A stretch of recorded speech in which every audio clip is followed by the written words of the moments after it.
अगला प्रश्न है, वो इस प्रश्न में कहते हैं कि निम्न परिपथ में बिंदुओं ए व बी के बीच तुल्यदायिता ज्ञात कीजिए। यदि ए व बी के बीच विभवांतर 100 वोल्ट हो या स्थापित करें तो ए के निकट संधारित्र पर कितना आवेश संचित होगा। तो सबसे पहले इस परिपथ की हम तुल्यदायिता ज्ञात करेंगे, उसके बाद वो ज्ञात करेंगे जो इन्होंने बाद में पूछा है। ठीक है, तो देख लीजिए, इसमें चित्र बना हुआ है 3 माइक्रोफैरड, 3 3 3 3 3 3 और बीच वाली दोनों धारिताएं 2 माइक्रोफैरड की है। तो इनको हम अलग अलग नाम दे देंगे। इसको नाम दे दीजिए C1, इसको C2, इसको C3, इसको C4 नाम दे दो, इसको C5 नाम दे दो, इसको C6 नाम दे दो, इसको C7 नाम दे दो और इन दोनों को C8 और इसको C9 नाम आप दे सकते हैं, नो प्रॉब्लम। तो नामकरण तो हो चुका है इनका। क्या संधारित्र है? 9 संधारित्र है। 4 इसमें आ गए, 4 और 3 7 और 2 9 संधारित्र ही है यहाँ पर। अब देखिए क्या प्रतीत हो रहा है, बिंदु ए बी के बीच तुल्यदायिता पूछते हैं। इसका सीधा मतलब क्या होगा कि जो बैटरी लगी है वो बिंदु ए बी के बीच में लगी है। तो हम देखते हैं कि सबसे अंतिम चित्र में सबसे अंतिम बार लास्ट में जाके हम देखते हैं 3 माइक्रोफैरड, 3 माइक्रोफैरड और 3 माइक्रोफैरड, यानी संधारित्र C3, C4 और C5 ये एक ही तार से जुड़े होने के कारण श्रेणी क्रम में है। ठीक है, तो देख लेंगे संधारित्र C3, C4 व C5 कौन से क्रम में है? श्रेणी क्रम में है।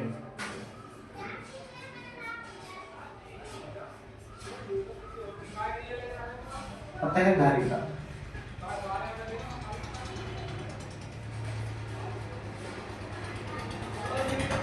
कितनी हो जाएगी? 1/C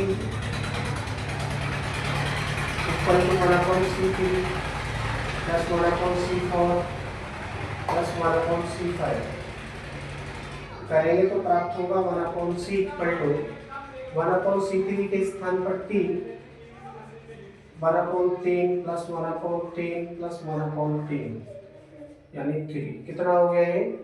1 का तिहाई, 1 का तिहाई, 1 का तिहाई, पूरा एक ही हो जाएगा, नो प्रॉब्लम।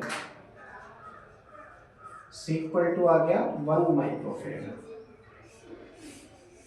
क्योंकि 3/3 आप करेंगे तो 1 माइक्रोफैरड ये हो जाएगा। इसका मतलब क्या हुआ कि हम इन तीनों संधारित्रों के स्थान पर अकेला 1 माइक्रोफैरड संधारित्र भी प्रयोग कर सकते हैं। तो देख लेंगे चित्र कैसे बनेगा। इनको साफ कर दीजिए। आपका ये चित्र कुछ इस तरह से हो जाएगा। वैल्यू है इसकी 1 माइक्रोफैरड और उसका नाम है C। अब देखिए तुल्य संधारित्र और ये C8 कौन से क्रम में आ जाते हैं? अलग अलग तार से जुड़े होने के कारण समांतर क्रम में आ जाते हैं। लिखेंगे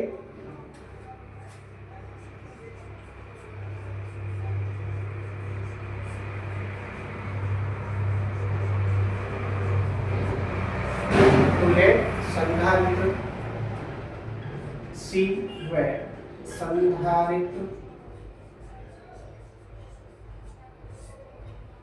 C8 कौन से क्रम में आ जाते हैं? समांतर।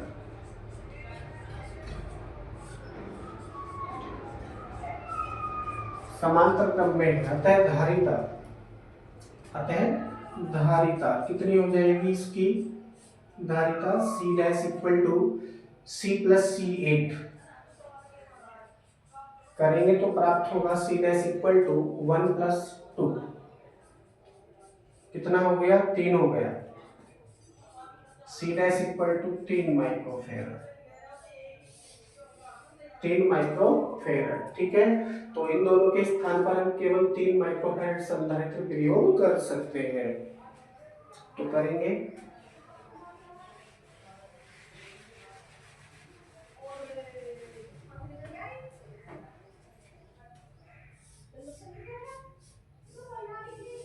ठीक है, इसका नाम कितना है? C डैश है और इसकी वैल्यू कितनी है? 3 माइक्रोफैरड है। अब देखिए फिर से वही कंडीशन अप्लाई हो रही है, 3 माइक्रोफैरड, 3 माइक्रोफैरड और 3 माइक्रोफैरड। ये सभी बीच में एक ही तार से जुड़े होने के कारण कौन से क्रम में आ जाते हैं? श्रेणी क्रम में आ जाते हैं। तो लिखेंगे आप तुल्य संधारित्र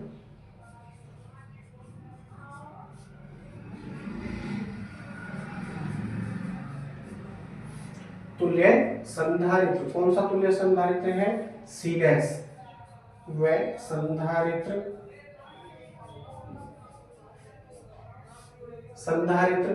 C3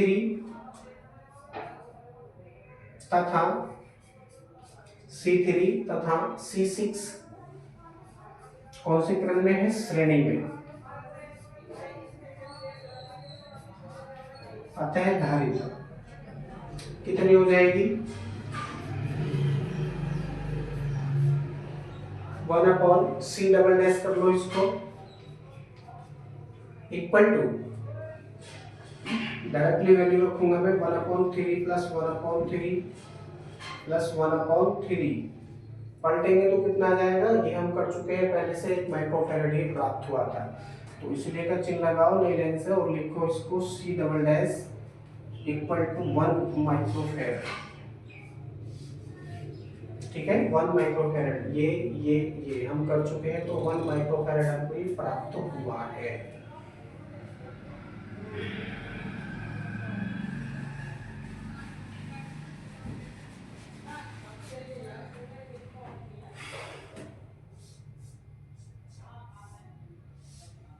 नाम है इसका C डबल डैश और इसकी वैल्यू है 1 माइक्रोफैराड। 1 माइक्रोफैराड। अब देखिए 1 माइक्रोफैराड और ये 2 माइक्रोफैराड ये कौन से क्रम में आ जाते हैं? अलग अलग तार से जुड़े होने के कारण समांतर क्रम में आ जाते हैं। तो लिखेंगे आप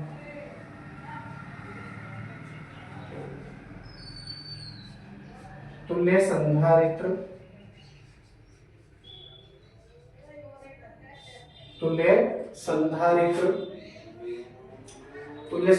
कौन कौन से हैं? C डबल डैश व संधारित्र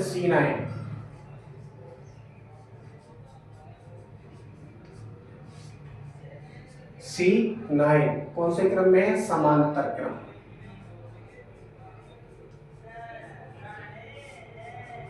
समांतर क्रम में है, अतः धारिता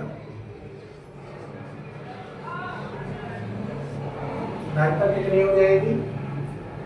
C ट्रिपल डैश करके आप उसको लिखिए equal to C double dash plus ये कितना हो गया? 1 + 2 इक्वल टू 3 माइक्रोफैराड। 3 माइक्रोफैराड यानी दोनों संधारित्रों के स्थान पर अकेला 3 माइक्रोफैराड संधारित्र भी प्रयोग किया जा सकता है। तो करो, यदि हम ऐसा करेंगे तो क्या प्राप्त होगा जरा देखते हैं। ये प्राप्त होगा C ट्रिपल डैश इसका नाम है और इसकी वैल्यू कितनी है? 3 माइक्रोफैराड है। 3 माइक्रोफैराड, ठीक है, 3 माइक्रोफैराड। अब देखिए इन सभी संधारित्रों के बीच में केवल एक ही तार है, एक ही तार से जुड़े होने के कारण ये सभी श्रेणी क्रम में आ जाते हैं।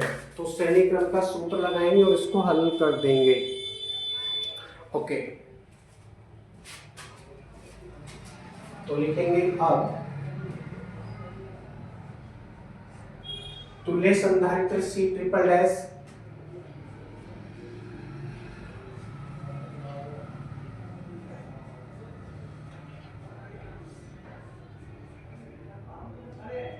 व संधारित्र कौन कौन से बचे हैं? संधारित्र C1 व C7 कौन से क्रम में है? श्रेणी क्रम में। अतः बिंदुओं A व B के बीच, अब अंतिम धारिता याद कर रहे हैं, कोई और धारिता बचेगी नहीं, तो इसलिए ये तुल्य धारिता हो जाएगी। बिंदुओं A व B के बीच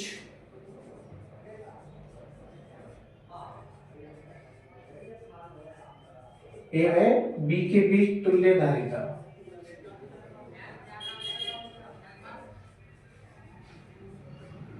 A व B के बीच तुल्य धारिता याद कर रहे हैं।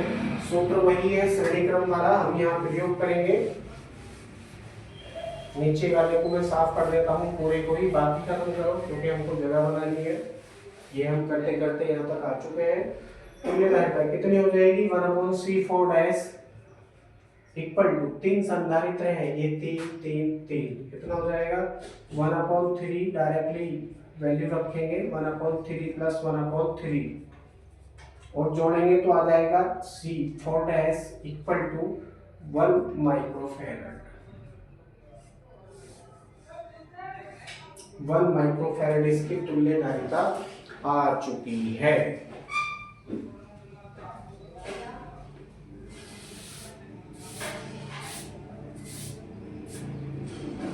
1 माइक्रोफैरड तुल्य धारिता इसकी आ चुकी है।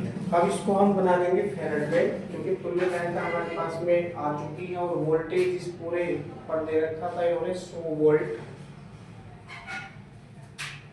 इक्वल टू कितना है 100 वोल्ट इन्होंने दे रखा था। और हमसे क्या पूछा था इन्होंने, हमसे पूछा था कि ए के निकट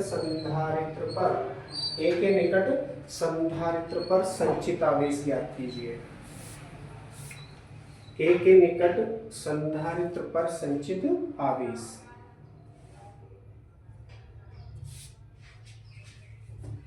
अब चूंकि ये तीनों संधारित्र श्रेणी क्रम में हैं और श्रेणी क्रम में जुड़े होने के कारण इन सभी संधारित्रों पर बराबर बराबर आवेश संचित होगा।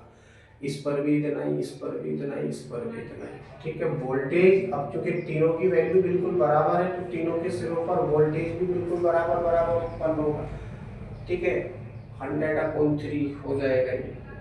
अब हम क्या करेंगे, यहाँ पर संचित आवेश याद कर लेंगे। तो ए के निकट लिखेंगे चौकी का चिन्ह लगा करके, संधारित्र कौन कौन से हैं, C1, C ट्रिपल डैश व C7 कौन से क्रम में, श्रेणी।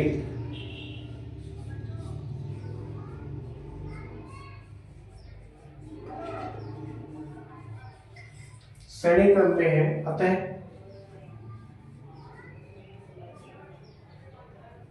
इन पर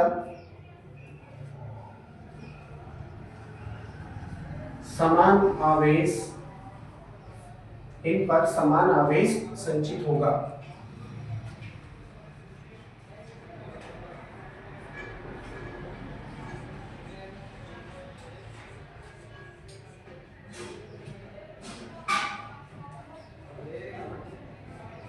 इसलिए बिंदु ए के निकट पूछते हैं, बिंदु ए के निकट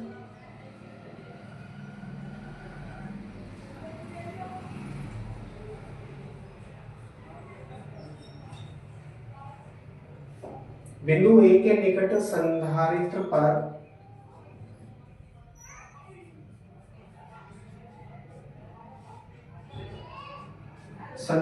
पर संचित आवेश।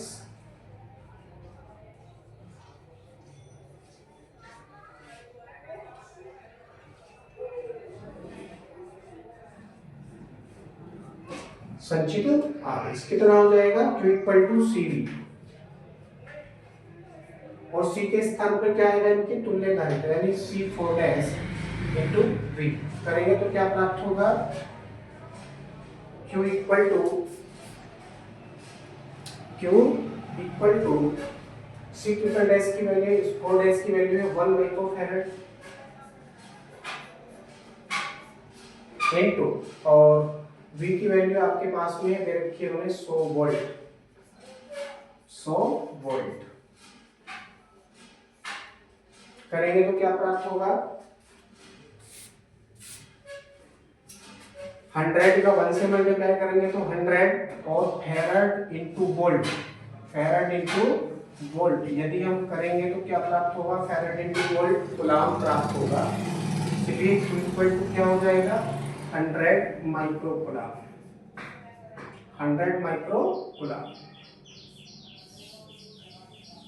तो बिंदु ए के निकट संधारित्र पर संचित आवेश कितना होगा, 100 माइक्रो कूलम्ब होगा। C ट्रिपल डैश पर भी 100 माइक्रोकुलाम होगा, C7 पर भी 100 माइक्रोकुलाम ही आवेश संचित होगा। क्यों होगा? क्योंकि ये सभी श्रेणी क्रम में है और श्रेणी क्रम में जुड़े हुए सभी संधारित्रों पर समान मात्रा में आवेश संचित होता है।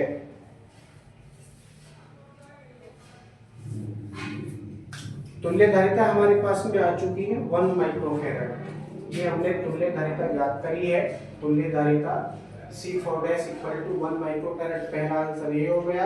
और दूसरा आंसर हो गया ए के निकट संधारित्र पर संचित आवेश Q इक्वल टू 100 माइक्रोकुलाम। ठीक है, यहाँ पर आने के पश्चात ये प्रश्न भी आपका कंप्लीट हो जाता है।